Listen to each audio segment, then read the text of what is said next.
Sawdust. When I think about my father, I think about sawdust. He was always covered in it. He was always making it. Sawdust hovered in the air around him like lumberjack confetti. If I needed to find him, I would listen to the whirling screech of an electronic saw in the distance. He would be building boats, barns, furniture, and even the house I grew up in, always leaving behind the same byproduct of sawdust that acted as breadcrumb trails of where he had traveled. My dad is the kind of man who would offer his help toward my homework for woodshop class just before taking it over and producing something that exceeded the instructor's ability. They knew that my dad built it, they just didn't know how. I still don't know how. Living over 1,000 miles away, I am constantly reminded of him when I smell sawdust. He's left me with a small collection of creations he built, but the sawdust is the lesson he taught.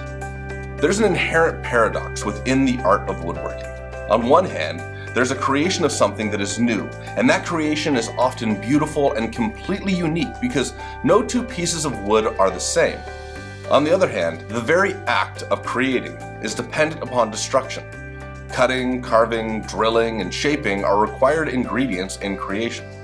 Nothing wonderful is created without paying the cost of destruction, and that is the paradoxical dichotomy that extends far beyond the workshop. I could always tell when a masterpiece was being created by looking toward the messy floor covered with wood shavings. When his work was being constructed, I always felt like I was part of the discarded wood because his attention was focused on his creation rather than on me. It wasn't until decades later that I came to understand that the only way he knew how to show his love was by creating his art for the people he cared about. The sawdust that fell to the floor was the sacrificed effort to prove his affection. Some of his creations subtly integrated items from his past, like the fabric that his father brought back from Japan in World War II, or the table leaf from his mother's dining table that became part of the top of the bookshelf. It wasn't recycling. These concoctions are celebrations of the past becoming part of the present.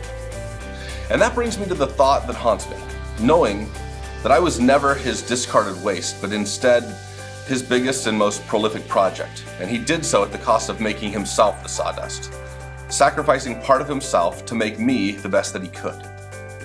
That leaves me with two takeaways. First is that there are others around us, sacrificing of themselves to make our lives and our experiences better. Knowing that means that we're responsible for fulfilling the best life that we have, so that their efforts don't go to waste. Lastly, it's our privilege to pay it forward and give of ourselves so that others may thrive.